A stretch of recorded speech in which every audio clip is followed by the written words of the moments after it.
Tired of the everyday grind? Ever dream of a life of romantic adventure? Want to get away from it all? We offer you Escape. Escape, designed to free you from the four walls of today for a half hour of high adventure.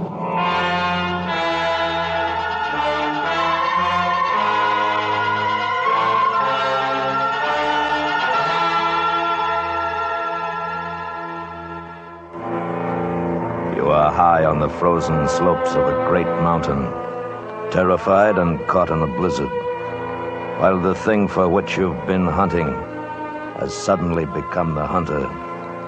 And if it finds you, then for you and your companions, there can be no escape. So listen now as Escape brings you Anthony Ellis's exciting story, The Abominable Snowman.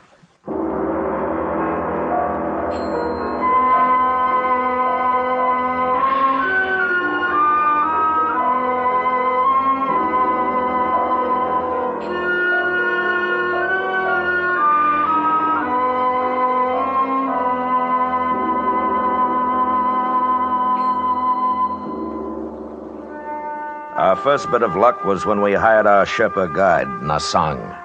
That was in Darjeeling. When I told Nasang what we were after, he hesitated for a moment. And then he said, "The Sahibs have not come to climb Shomolungma?"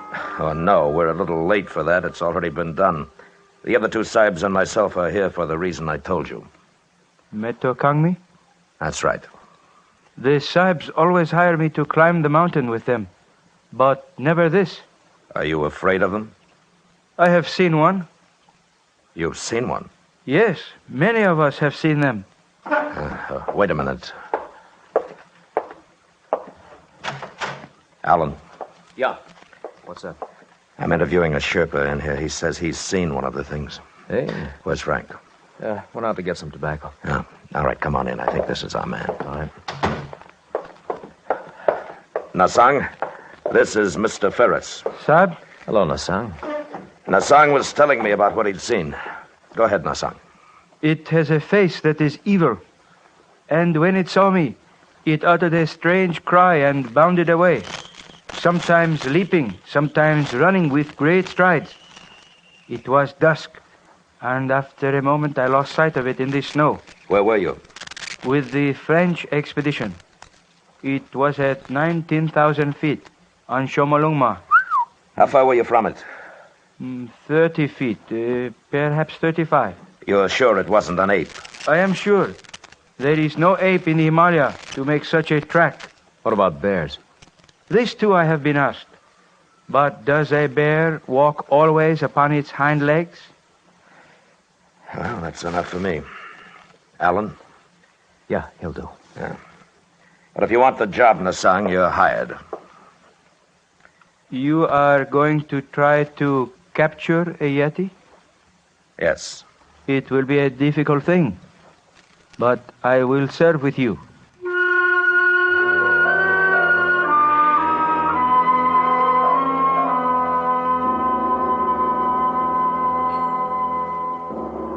Yeti, Wild Man, Netokangmi, Abominable Snowman. That's the name the natives had for the things, and Alan Ferris, Frank Davis, and I were going to try to get one. We'd all done some climbing, but climbing was secondary here. Expeditions since the beginning of the 20th century had heard of the Abominable Snowman, observed their tracks, and one or two white men claimed to have seen them. Great ape, bear, monkey, wild men, we didn't know, but we were going to find out.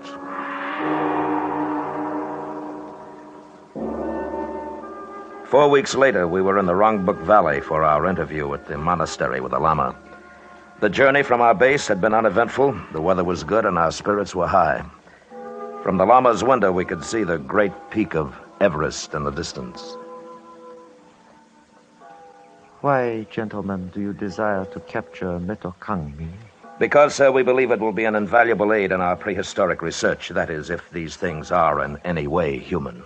And for this reason, then, you have formed the expedition? Yes. You are all familiar with climbing? Yes, we are. You would need to be. The Yeti move at high places, dangerous places, so my people tell me. Also, the monsoons are arriving in a short time. I understand that. Then do we have your permission to investigate in the valley and beyond?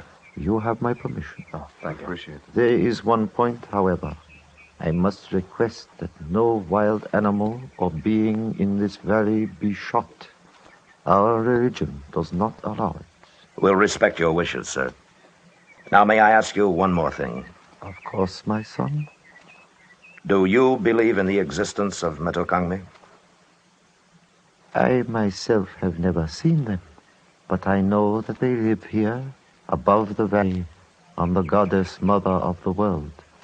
It is also true that at least 5, and possibly more, inhabit the upper Rongbuk and its glaciers. Thank you. Do you have porters? Our guide Nasang is hiring them now. Yeah. I trust that he meets with good fortune.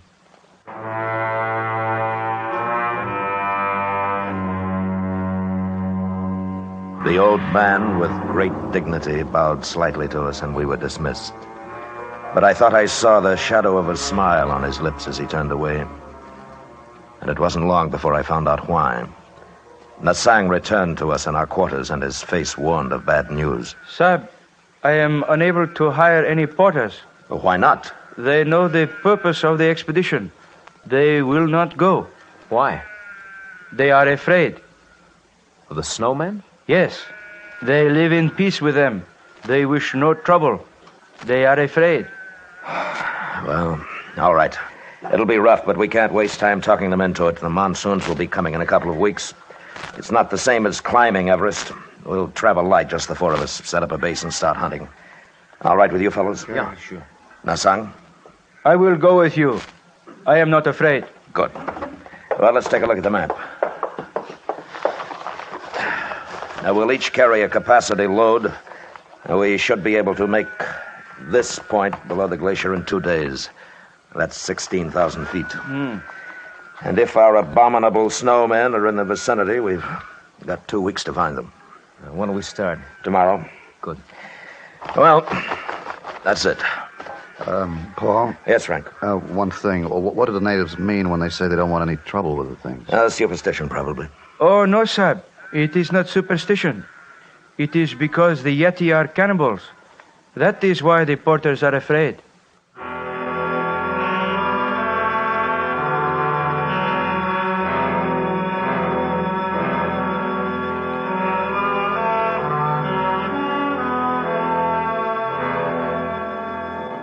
The weather turned ugly the day we left the village. A cold Tibetan wind blew down from the west, and with our heavy packs, it took us much longer than we'd thought to arrive at the point just below the Rongbuk Glacier. We set up our camp and made ourselves as comfortable as we could. The next morning wasn't so bad. There was a heavy overcast, a promise of snow, and the peak of Everest looming over us was shrouded in clouds. The 4 of us sat in the tent looking at our charts and drinking hot tea. I figured it'd be easiest if we started at the East Glacier. It's only about 3 miles from here, and with the weather as stinking as it is, we won't run too much of a risk. What do you think, Paul? Well, that sounds all right. What do you say we split up?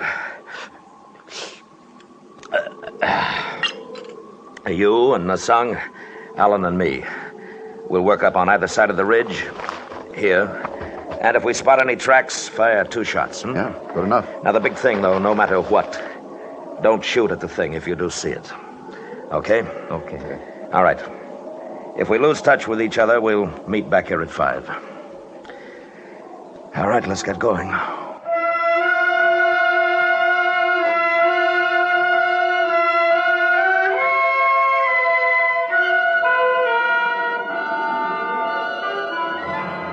We'd left the base at 6 that morning, and the going was rough. Alan was pretty well shot by the time we got to the 17,000-foot mark.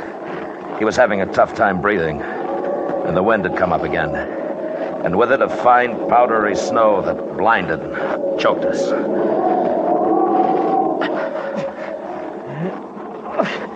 Hey, I gotta take 5. All right. Here, move over here. Might cut some of the wind. Oh, that's better.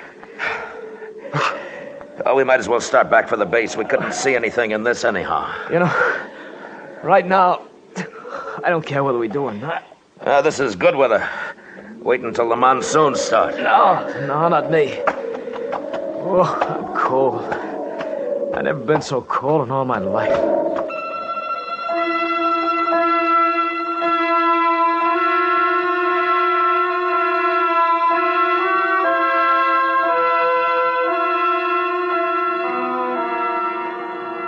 We stayed in the half shelter of an overhang for 10 minutes, and the wind was quieter and the snow had let up.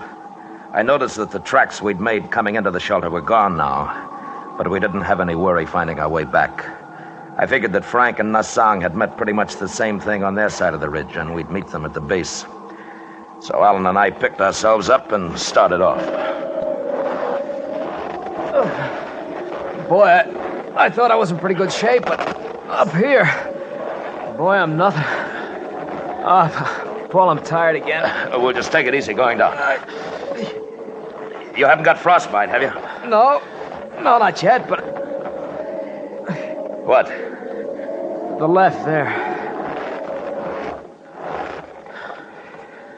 Yeah, They're not our tracks, are they? not unless you took your boots off on the way up. Must have just passed by. It must have seen us. Yeah. Come on. We were looking at a set of tracks newly made in the fresh snow. And they'd passed so close to our shelter that the thing must have known we were there. They weren't the tracks of a bear or an ape, but more like a splay-footed naked foot. The tracks of the Abominable Snowman.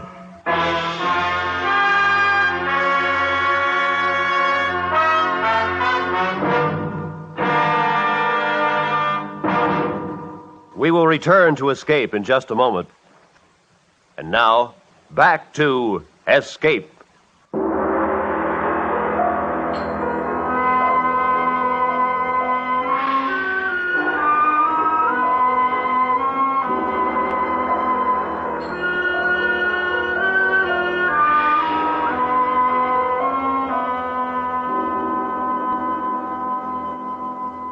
We began to follow the tracks, and for a while, perhaps 150 yards, it was easy. And then the thing made a leftward traverse down a deep slope. We could see the prints clearly, angling with a sidestep, as sure-footed as a mountain goat, except that it was walking on 2 legs. This way, Paul. Take it easy, Alan. It's getting steeper. Boy, that thing sure can climb. Hold up. Alan. I think Hold it! And he dropped out of sight over the lip of the crevasse. We weren't roped together. I got as close as I dared to the edge. The loose snow crumbled away from my outstretched body. And I looked down into the blue-black darkness below, falling away into nothingness. He was gone. Finished. All I could think of was the noise he'd made when he went over. Surprised, angry, then silence. The crevasse might have been 500 feet. Or 5,000. Snow started to fall again. Big flakes this time and wet. I stood up. And across the gap 20 feet away, I saw the tracks of the thing, continuing on and away until they became lost in the blank whiteness of the glacier. It had jumped and landed still upright on the opposite side. I went back to the base. And an hour later, Frank and Nassang returned. I told them. And we were quiet for a long time. Then... Paul, are we going out again tomorrow? Why not? I just wanted to. We should go back. It is an omen. I tell you, he was going too fast. He didn't have a chance to see the crevasse. That's not an omen, it's bad sense. Metokangmi cannot be caught. We'll catch him. But there are only 3 of us. If we had a few more men... I tell you, the thing was so close that if we'd looked up at the right time, we'd have seen it. You think I'm going to give up now? Next time we'll get it. There was no chance to get Alan out, huh? No. You think if we went back... Listen, you think I don't want to? He's gone. I tried, but he's gone. Okay, okay. Wish that wind had let up. Maybe by morning. We'll try again tomorrow.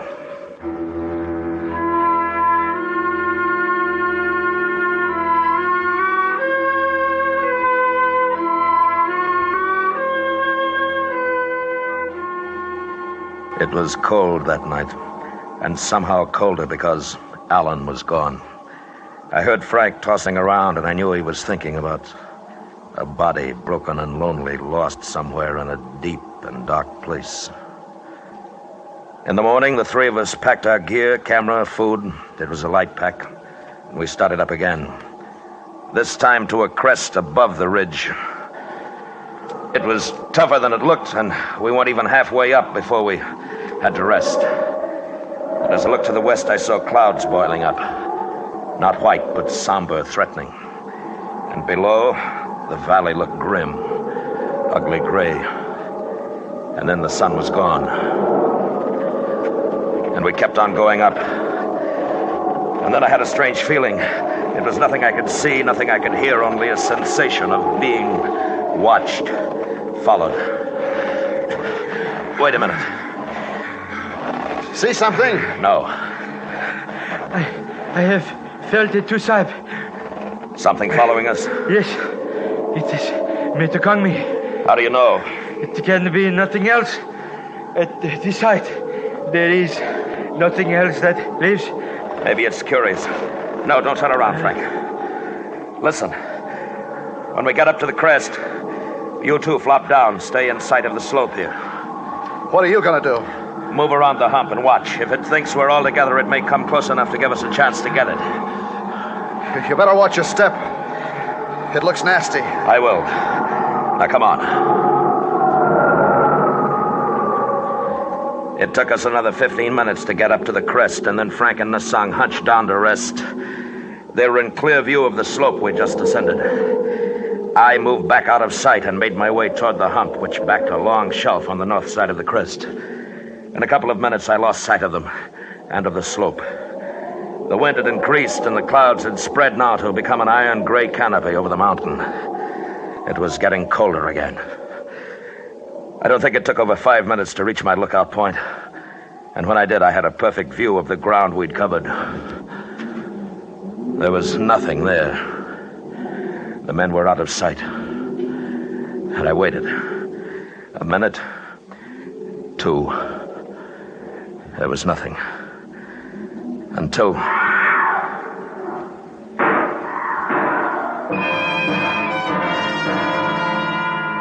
It came, carried on the wind, a cry and then shots. I scrambled back to where I'd left them. And when I got there, Frank was lying on his back, and I couldn't look at what was left of his face. There were terrible deep rents in his clothing, and he was dead. Nasang lay huddled a few feet beyond, a gun in his hand. Sahib. Yeah. What is it? What? Metokangmi. It came from behind us. Before I could draw the gun, it killed. Then it sprang at me. It is strong, Sahib, with the strength of 10 men. All right, can you sit up?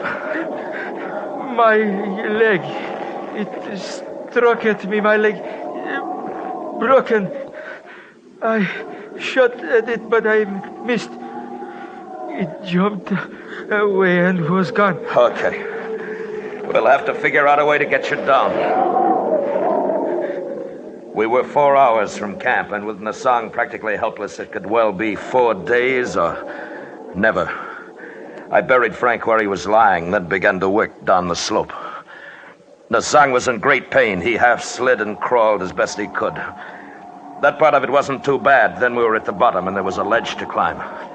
It took well over 2 hours to do that, and we still had 3 miles of difficult terrain to cover. The stops became more frequent. Sahib, leave me here. Go back. No. My leg is frozen. There is no feeling anymore. I shall not live much longer. Don't be a fool. After a rest, you'll be able to go on. Soon the night comes. If we are both caught here, we both die. There will be snow, much snow. Leave me, son. No, we're going back together. Please, let me sleep. Let me sleep here. I cannot go on. You've got to, Nassan. No more. The ridge is only about a half mile. From there, it won't be too bad. No, let me stay. Nassan. Let me sleep. No, come on, Nassan. Come on, you're not going to sleep. Sahib, You'll be all right. Behind you, Sahib. I turned, and for an instant I saw it outlined against the snow, crouching, of medium height. It was covered with thick hair. The face was reddish and bare, a semi-human face, and it was not an ape. The thing made a tremendous leap and was gone, but I'd hit it. I knew I hit it. Mr. Kangmi, that was he. Did you kill it? No, I don't think so. Then it will be back. It has tasted blood. You must leave me. No, get up. Get up, come on. Let's go.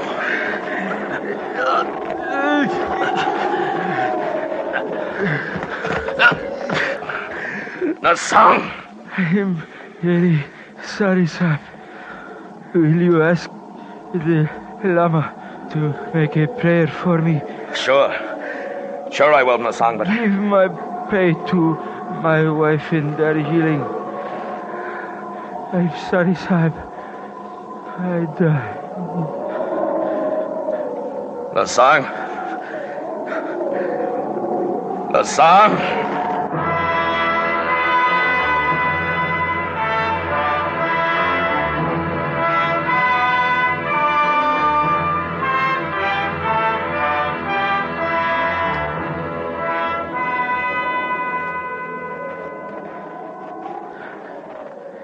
And the darkness came, and with it shadows in the snow. Every hillock, mound became the thing, motionless, waiting. In my mind, I kept seeing it, its long arms, powerful, and the dreadful claws it must have possessed.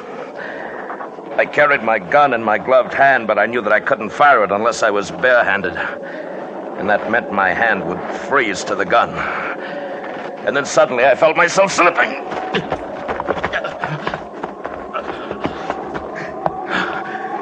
It was a short incline, but when I reached the bottom, the gun was gone. I'd lost it. I've got to find it. And I saw a glint of metal in the snow 10 feet away. And at the same time, above me at the top of the bank, the thing. It stood swaying a little, looking down at me. I moved slowly, inched my way toward the gun.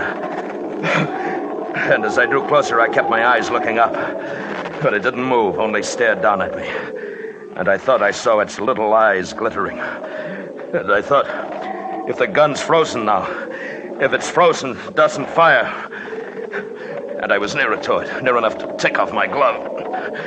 But that moment in which I'd have to bend to pick it up, that's when it would leap down at me, tear my throat out, tear, and I had the gun and I pulled the trigger.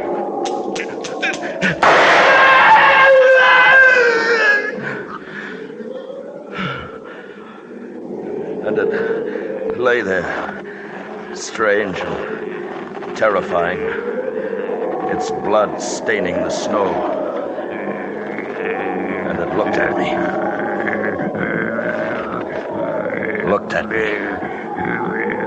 Until the sound died away.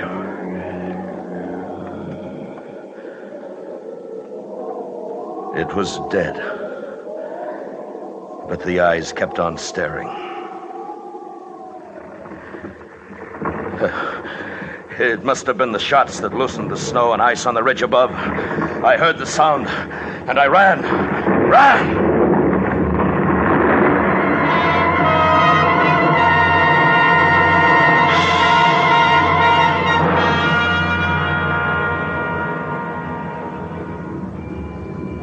It passed me and swept on down toward the valley, the thunder of it dying in the distance.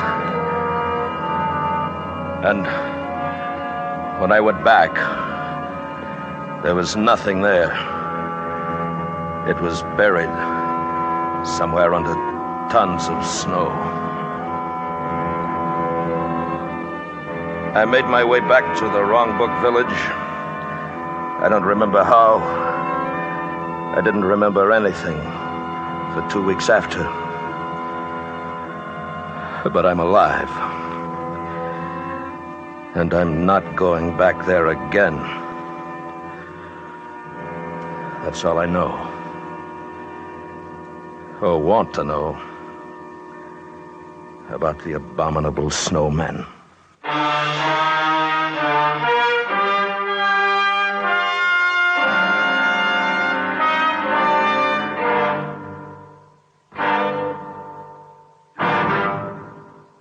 Escape has brought you The Abominable Snowman, written and directed by Anthony Ellis, starring William Conrad as Lane. Featured in the cast were Anthony Barrett, Hy Averback, Jack Crucian, and Edgar Barrier. The special music for Escape was composed and conducted by Leith Stevens. Next week. You are a passenger aboard a submarine making its last peaceful voyage across the sea. While unknown to you, the captain has a plan, which, if it succeeds, will mean for you and the entire crew a fate from which there can be no escape. So listen next week, when Escape will bring you Marion Mosner and Francis Rosenwald's exciting story, The Log.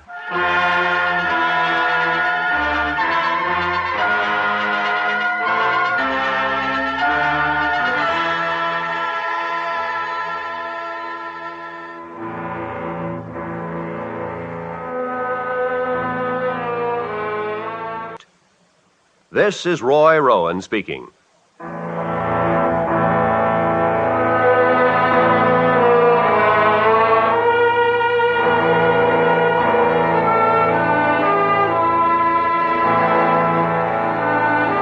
This is the CBS Radio Network.